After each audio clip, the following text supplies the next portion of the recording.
so hello' friends মোৰ এটা ছাবস্ক্ৰাইবাৰে মোক প্ৰশ্ন কৰিছে কি যেতিয়া এখন লাৰ্নাৰ লাইসেন্স বনাম তো তেতিয়া দ্বিতীয়ত কিবা ড্ৰাইভিং টেষ্ট দিব লাগে নেকি বা দ্বিতীয়ত কিবা পৰীক্ষা দিব লাগে নেকি তো ফ্ৰেণ্ড যদি আপুনি এইখিনি কথা নাজানে তেনেহ'লে মোৰ এই ভিডিঅ'টো একদম শেষলৈকে চাই থাকিব মই আজি আপোনালোকক কৈ দিম কি লাৰ্নাৰ লাইসেন্স বনালে আপুনি দ্বিতীয় ড্ৰাইভিং টেষ্ট দিব লাগে নেকি বা এনেকুৱা ধৰণৰ কিবা পৰীক্ষা দিব লাগে নেকি তো ফ্ৰেণ্ড এইখিনি কথা যদি জানিব বিচাৰে ভিডিঅ'টো শেষলৈকে চাই থাকিব আৰু ফ্ৰেণ্ড যদি মোৰ চেনেলত আপুনি নতুনকৈ আহিছে তেনেহ'লে মোৰ চেনেলত ছাবস্ক্ৰাইব কৰি লগতে বেল আইকনটো প্ৰেছ কৰি দিব সো হেল্ল' ফ্ৰেণ্ডছ মোৰ নাম চন্দন আপুনি চাইছে Assam driving school YouTube channel তো বলক দেৰি নকৰি আমি আজি ভিডিঅ'টো আৰম্ভ কৰোঁ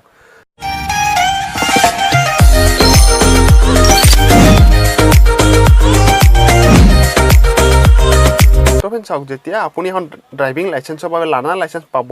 তো লাৰ্নাৰ লাইসেন্সখনৰ বাবে আপুনি কিবা পৰীক্ষা দিব লাগে নে নালাগে সেইখিনি কথা মই ভিডিঅ'টো একদম শেষলৈকে চাই থাকক ভিডিঅ'টো শেষলৈকে চালে আপুনি গম পাই যাব মই ভিডিঅ'টো শেষত কৈ দিম প্ৰথমতে কৈ দিছোঁ লাৰ্নাৰ লাইসেন্সখন কি বা লাৰ্নাৰ লাইসেন্সখনে আপুনি কি কৰিব পাৰে তো ফ্ৰেণ্ড চাওক আপুনি যেতিয়া লাৰ্নাৰ লাইসেন্স এখন পাব সেই লাৰ্নাৰ লাইসেন্সখন হৈছে আপোনাক শিকিব দিছে আপোনাক সেইখনৰ ভেলিডিটি থাকে 6 মাহ আপুনি 6 মাহৰ ভিতৰত আপুনি গাড়ীখন শিকিব লাগিব আপুনি 6 মাহ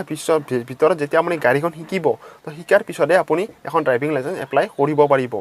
তো এই লাৰ্নাৰ লাইসেন্সখনে যেতিয়া আপুনি শিকিব তো শিকাৰ সময়ত আপুনি এটা কথা মনত ৰাখিব কি আপুনি যিখন লাৰ্নাৰ লাইসেন্সেৰে গাড়ী শিকি থাকিব তো শিকি থকা সময়ত যাতে আপোনাৰ লগত এজন ফাইনেল লাইসেন্স থকা মানুহ থাকে বা ফাইনেল ড্ৰাইভিং লাইসেন্স থকা এজন থাকে তো তেতিয়া আপুনি সেই লাৰ্নাৰ লাইসেন্সখনেৰে গাড়ী শিকিব বা আপোনাক যদি কেতিয়াবা চেকিনত ধৰে বা কেতিয়াবা আপুনি যদি ফাঁচি যায় চেকিনত বা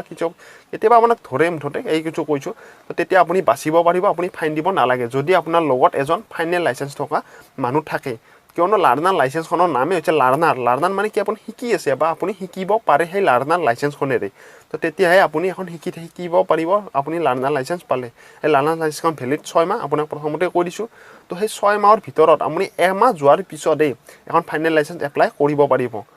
তো আপুনি এতিয়া নিশ্চয় বুজি পাৰে লাৰ্নাৰ লাইসেন্স মানে কি বা লাৰ্নাৰ লাইসেন্সেৰে কি কৰিব পাৰি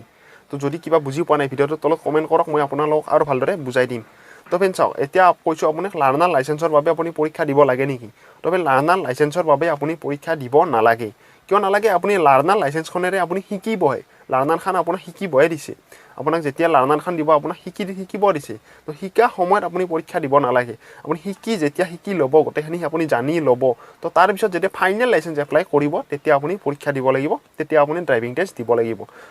তো এতিয়া নিশ্চয় আপুনি বুজি পালে ফাইনেল লাইসেন্সৰ কাৰণে আপুনি পৰীক্ষা দিব লাগিব লাৰ্নাৰ লাইসেন্সৰ কাৰণে আপুনি পৰীক্ষা দিব নালাগে আপুনি যেতিয়া লাৰ্নাৰ লাইসেন্সখন এমাহ হোৱাৰ পিছত আপুনি এপ্লাই কৰিব যাব তো তেতিয়াহে আপুনি তাৰপিছত আপুনি এক্সামিনেশ্যন ডেট এটা ল'ব লাগিব আপুনি সেই ডেটটো লোৱাৰ পিছত আপুনি এক্সামটো দিব লাগিব তাৰপিছত আপুনি ড্ৰাইভিং টেষ্ট দিব লাগিব তাৰপিছতহে আপুনি ফাইনেল লাইসেন্স এখন পাব তো ফ্ৰেণ্ড বাছ আজিলৈ ইমানেই আপুনি নিশ্চয় হয়তো আপোনাৰ প্ৰশ্ন উত্তৰ পালে যদি বুজি পালে বা আপোনাৰ প্ৰশ্ন উত্তৰ পালে তেন্তে ভিডিঅ'টো এটা লাইক কৰি দিব আৰু যদি মোৰ চেনেলত আপুনি নতুনকৈ আহিছে তেনেহ'লে মোৰ চেনেলত ছাবস্ক্ৰাইব কৰি লগতে বেল আইকনটো প্ৰেছ কৰি দিব কিয়নো মই আপোনালোকলৈ এনেকুৱা ধৰণৰ ড্ৰাইভিং লাইসেন্স ৰিলেটেড গাড়ী চলোৱাৰ কিছুমান টিপছ এইবিলাক আপোনাৰ সকলোবিলাক লৈ আহি থাকিম তো ফ্ৰেণ্ড বাছ আজিলৈ ইমানেই লগ পাম পুনৰ এটা নেক্সট ভিডিঅ'ত তেতিয়ালৈকে যদি আপোনাৰ আৰু এনেকুৱা ধৰণৰ কিবা প্ৰশ্ন আছে তো মোক আপুনি নিশ্চয় সুধিব পাৰে বা আপোনালোকে নিশ্চয় মোক সুধিব পাৰে মই তাৰ উত্তৰ আপোনালোকক নিশ্চয় দিম তো ফ্ৰেণ্ড বাছ আজিলৈ ইমানেই